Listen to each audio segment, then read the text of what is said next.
sad to say, but it's not hard to kill somebody. You can kill somebody pretty easy if you have the mindset for it. The atrocities committed by this man stand out as some of the most chilling and savage of the era, not just for their sheer cruelty, but for the sheer number of lives he extinguished in a short, terrifying burst. This is the harrowing account of Gary Ray, a drifter-turned-predator who struck fear across multiple states, methodically preying on vulnerable men in the gay community. Stick around because on Bruised Voice today, we're diving deep into his background, the string of brutal killings, the tireless police pursuit, and the path that led him to face ultimate justice. Before we get into the darkness, drop a comment. Where in the world are you tuning in from right now? And in your country, does the death penalty still exist or has it been abolished? Gary Ray's life was scarred from the very beginning, even before he took his first breath. Born January 25, 1962, in the small town of Clifton Forge, Virginia, he entered a world already shadowed by loss. His father, a hard-working coal miner named William, succumbed to a devastating lung condition just 6 months prior to Gary's arrival, leaving his mother to face motherhood alone. Desperate for security, his mother remarried multiple times in quick succession. Each new union promised stability but delivered only deeper turmoil and instability for the family.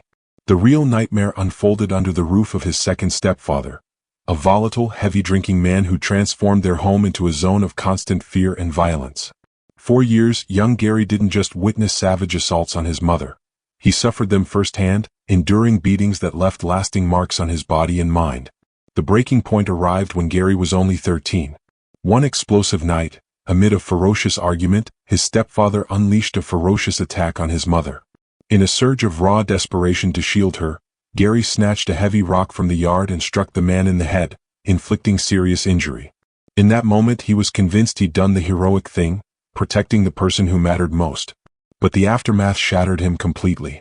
Instead of thanks or protection, his mother sided with her abuser and forced Gary out of the house. At 13 years old, he found himself abandoned, homeless, and utterly alone on the streets. Something fundamental inside Gary Ray fractured that day. He learned a brutal lesson. Trust and loyalty were illusions. The one person he'd loved and sacrificed for had discarded him without hesitation. Cast into a world that showed him no mercy, he internalized a deep conviction that no one truly cared if he lived or died. Surviving as a teenager on the streets demanded harsh choices. Gary soon realized he possessed one commodity that others would pay for: his physical presence. Though he identified as straight, he turned to sex work, offering himself to older men for cash, food, or a temporary roof over his head. He combined this with minor thefts and petty crimes just to scrape by another day. By the early 1990s, Gary already carried a growing criminal history, mostly nonviolent offenses like theft, but nothing yet lethal.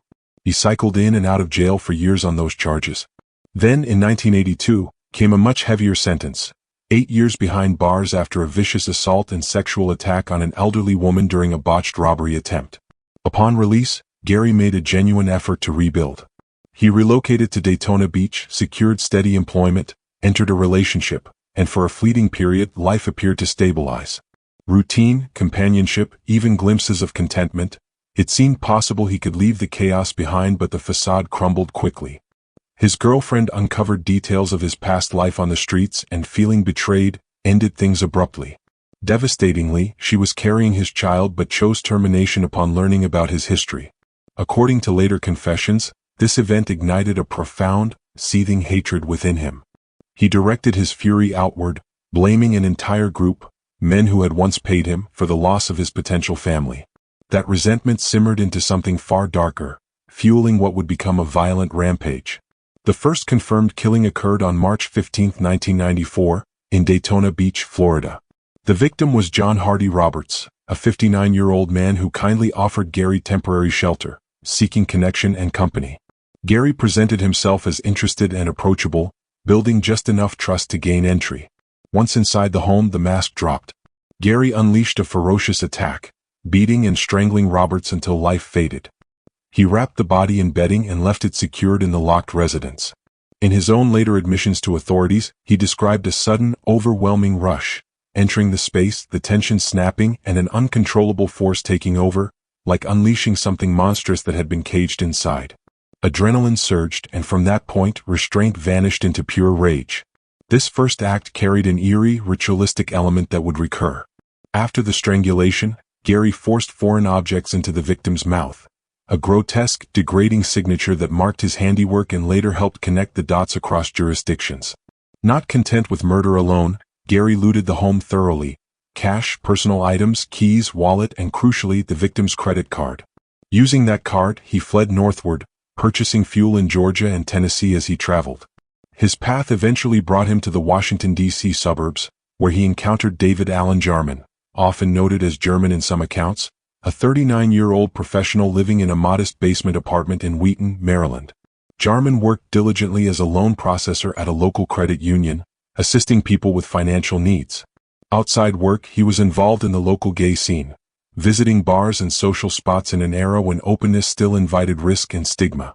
Gary, drawing on years of street-honed skills, knew how to present himself, vulnerable yet alluring, offering the illusion of genuine interest or a safe, mutual arrangement. Witnesses recalled seeing the two together publicly before Jarman invited him home for privacy. On April 14, 1994, inside that isolated apartment, Gary struck again. A fierce struggle ensued, furniture overturned, items scattered, clear evidence of desperate resistance. He overpowered and strangled Jarman, then completed his ritual by forcing an object into the throat, ensuring both death and humiliation while cementing his unique pattern. The body was found that evening around 8:20 p.m., amid signs of violence and blood. Authorities investigated immediately, but no solid leads pointed to Gary yet. Emboldened by the lack of immediate consequences, he felt untouchable, a dangerous illusion of power. To evade detection, he relocated southward to Georgia. On May 4, 1994, in Savannah, 72-year-old Milton Bradley, a World War II veteran, followed his usual routine at Face's Tavern, a bar popular among older gay men. Kind-hearted and predictable, Milton's evenings rarely varied. That night, a newcomer appeared, a younger man calling himself Mike. In truth, it was Gary Ray, employing his familiar tactics, flirtatious charm, calculated attention, to scout for opportunity. The bartender, noting Milton typically took a cab home due to his age and past injuries, including severe head trauma from a wartime ship sinking and a lobotomy, asked if Mike had a vehicle. Gary affirmed he did and offered a ride. Milton, perhaps flattered by the attention, accepted, believing the offer stemmed from real interest. During the drive, Gary's demeanor shifted, erratic comments, unsettling vibes that Milton, with his cognitive challenges, may not have fully grasped. Instead of heading to Milton's residence, Gary detoured to the secluded grounds of the Savannah Golf and Country Club, near a maintenance building. There, the violence erupted without warning. Gary savagely beat the elderly man about the head and face. Even as Milton clung to life, Gary clamped down with brutal force, manually strangling him until neck bones gave way. As the victim lay in his final moments, Gary completed the horrific pattern, thrusting hands into the mouth and forcing leaves, dirt, and debris down the throat, once again leaving his chilling signature. The drifter's shadow stretched further south after the Savannah incident.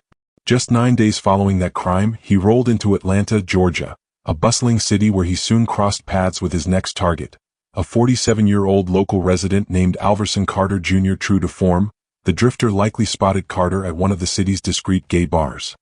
He played the part of a down-on-his-luck traveler, charming, approachable, offering casual company in return for cash, a meal, or a couch to crash on.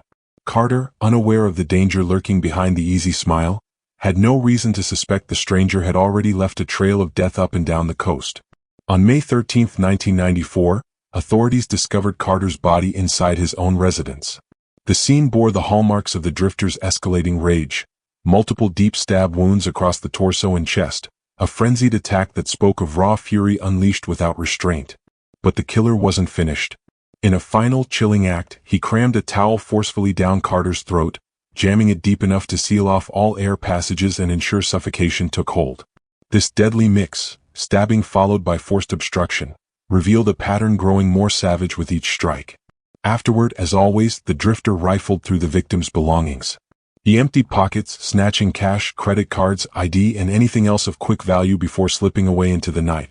When Atlanta detectives processed the home, red flags waved immediately. The towel lodged in the airway, the stripped wallet, the overkill level of brutality, it matched reports filtering in from other jurisdictions along the eastern seaboard. Within days, Georgia law enforcement reached out to counterparts in Florida, Maryland, and Savannah. A picture emerged: a transient predator drifting along Interstate 95, preying on older gay men, robbing them post-mortem, and vanishing southward or northward as pressure mounted. Spooked by the tightening net after the Atlanta killing on May 13, the drifter fled back down the highway into Florida. He landed in Jacksonville, haunting local gay bars once more in search of vulnerability. There, he encountered Albert Elsie Morris, a 37-year-old resident of a modest trailer in the small community of Hilliard, Nassau County. Morris was approachable and generous, the type to see the best in people. The drifter introduced himself with a fabricated name, something like Joey Pearson, and spun a tale of being a construction laborer on a break, a rough-around-the-edges guy from West Virginia who'd bounced between Virginia and South Carolina. The story rang plausible enough. Moved by the apparent hardship, Morris extended an offer: stay in the trailer rent-free, handle some light repairs and upkeep around the place. The drifter jumped at the deal. It handed him shelter, meals, and constant proximity to his intended prey. For roughly 2 weeks he lived there, but he never lifted a finger for the promised chores. Instead, he exploited Morris's kindness, lounging while resentment simmered. Friction built steadily. Morris grew irritated by the freeloading. Friends picked up on the odd dynamic and cautioned him about the newcomer's lazy, evasive attitude. The atmosphere inside the trailer thickened with unspoken tension. On the evening of May 18, 1994, the pair headed out to a local bar together. Witnesses later described a heated public argument. Morris challenged the drifter directly about shirking responsibilities. Voices rose, tempers flared, and onlookers saw the younger man seething with barely contained anger. The next morning, May 19th, Morris was due at the family-run convenience store where he worked. He never showed. Alarmed, his parents drove to the trailer to check on him. They spotted blood staining the doorframe right away. Inside, horror awaited. Morris lay face down on the floor, the victim of unimaginable savagery. Forensic examination revealed a sequence of horrors. He had been struck repeatedly on the head with a heavy blunt object, an improvised weapon like a thick marble plate, causing massive trauma. Then came a shotgun blast to the chest, the round tearing straight through his body. Even as life ebbed, the drifter strangled him. And in signature fashion, he shoved a towel deep into Morris's mouth and throat, cramming it until breathing became impossible. As with every previous scene, investigators found pockets turned inside out. The wallet, cash, credit cards, gone. The drifter also took Morris's 1986 Cadillac and disappeared down the road. The FBI quickly connected the dots across state lines: Florida, Georgia, Maryland. Similar signatures, objects forced into airways, post-murder thefts, extreme overkill, pointed to one roaming perpetrator. Intense scrutiny followed. By June 1994, authorities had enough circumstantial and forensic ties to name the drifter as the prime suspect. His details went nationwide. The FBI added him to the 10 most wanted fugitives list.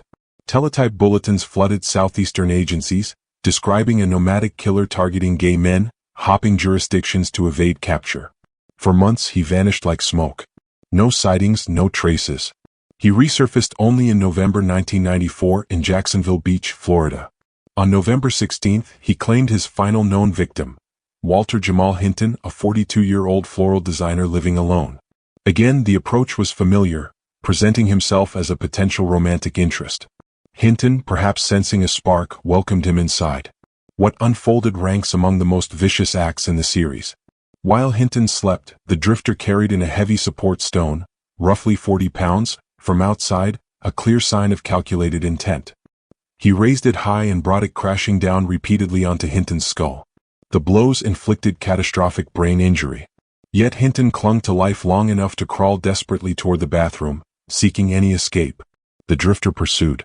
In the struggle there, he pinned Hinton and strangled him with a forearm hold. Then, in one last merciless gesture, he stuffed toilet paper and a towel deep into the victim's throat, ensuring total airway blockage and final asphyxiation. The autopsy painted a grim picture. Severe blunt force head trauma, multiple defensive injuries proving Hinton fought consciously for a time, ligature marks, and the obstructing materials confirming the signature method. Valuables were missing as expected.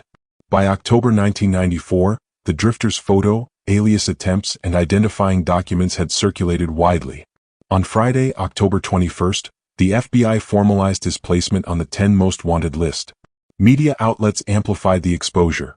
National publications ran his image, sketches flooded East Coast police stations and post offices.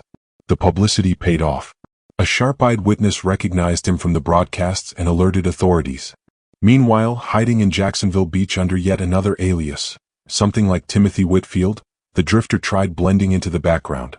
Just 2 days later, on November 22, 1994, he walked into a local job placement center called the Amerforce Job Center, seeking day labor.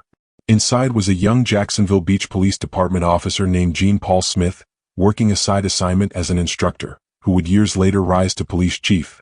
Smith clocked the resemblance instantly, the build, the features, everything lining up with the I-95 killer alerts.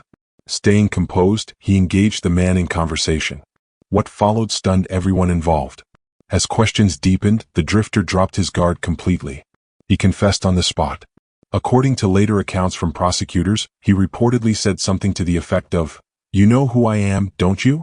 I'm the one they're hunting. I'm the wanted man. It's a relief, I'm glad it's finally done." He surrendered peacefully. Officer Smith took him into custody without incident. In early interviews, the confessions poured out. He admitted not just to Hinton's murder but to the full string of 6 killings spanning Florida, Georgia, and Maryland. He recounted the seductions, the escalating violence, the varied methods, beatings, stabbings, shootings, strangulations, and the consistent final act of forcing objects into the victims' throats to silence them forever. In those stark interrogation rooms, the drifter laid it all bare with chilling detachment. He described the varied ways he ended lives, blunt strikes to the skull in some cases, crushing pressure around the throat in others, always followed by the same cold routine. Emptying pockets of cash, swiping credit cards, taking whatever could be turned into quick money. The agents listening were stunned not just by the body count, but by the emotionless precision of his recall. No remorse flickered in his voice. When pressed on whether the violence would have stopped without intervention, investigators from the coastal cities concluded the same grim truth. The drifter would have kept hunting, drifting from bar to bar, city to city, indefinitely. By 1996, justice caught up in one of the cases. A Florida courtroom convicted him for the brutal slaying of the floral designer in Jacksonville Beach. The jury, after hearing the evidence, unanimously urged the ultimate penalty. The judge agreed, handing down a death sentence. Yet the state's highest court stepped in years later, overturning that capital judgment. A procedural misstep had tainted the trial. Testimony highlighting the drifter's deep-seated animosity toward his victim's community was ruled unfairly inflammatory, even if rooted in his own admissions. A fresh sentencing proceeding unfolded in 1999. Another jury reviewed the facts and once more voted unanimously for death. Meanwhile, in 1997, already awaiting execution for the Beach murder, he entered guilty pleas to 2 additional killings. One involving the older man from Savannah, another the trailer resident in North Florida. For those, he drew consecutive life terms without parole. The drifter lingered on death row for nearly a quarter century, through endless appeals that slowly ran their course. In 2019, with every legal avenue exhausted, the state's governor signed the warrant. The date was set, August 22, 2019. That morning, he rose at 4 a.m. inside his solitary cell at the state prison. Prison officials later noted his demeanor was eerily composed. No pacing, no outbursts, just quiet acceptance. He passed the hours alone in reflection. No relatives made the journey to see him one last time. His mother stayed away and no other family members appeared. He turned down spiritual counsel, refusing a chaplain or any religious rite. His sole visitor that day was his lawyer. Florida custom allows a final meal request. His was unremarkable: 3 cheeseburgers stacked with toppings, a side of fries, and extra bacon on the side. As the hour approached, many inmates deliver spoken words to witnesses or the world. He chose silence in the chamber itself. Instead, he left behind a brief handwritten note, dated that very day in 2019. In careful script, it read in part, "I deeply regret the immense pain and devastation I've inflicted. I hope my passing eases some of that burden for you." Turning personal, he addressed his mother. "Mom, I'm so sorry for putting you through this, for making you endure people labeling your son a monster. I never set out to live this way. No one wakes up planning to become what I became." The note closed with a pointed apology to the floral designer's loved ones. "To Mr. Hinton's family and everyone who cared for him, I am truly, deeply sorry." Those lines of regret clashed sharply with earlier interviews. Back in 2014, during a televised prison sit-down, he had spoken with icy bluntness. His drive had simply been to claim as many victims as possible before the law closed in. Soon after, guards escorted him the short distance to the execution suite, a compact, clinical space at the prison near Stark. At the center sat a gurney fitted with thick padding. Straps secured his chest, wrists, and ankles. Technicians placed 4 lines in each arm, ready for the sequence of drugs. Observers reported no visible struggle or agony as the process began. Everything unfolded smoothly, without disruption. At 10:58 p.m., the drifter's life ended. With that act, he became the 99th person put to death in Florida since capital punishment resumed in 1976. Nationally, he marked the 13th execution across the country that year up to August. Florida carried out no further executions for almost 4 years. The next would not come until early 2023, when another inmate met the same fate. The highway predator's trail had finally reached its terminus, not in another anonymous motel or trailer, but in a state-sanctioned room under fluorescent lights, where silence replaced the screams that once echoed along Interstate 95.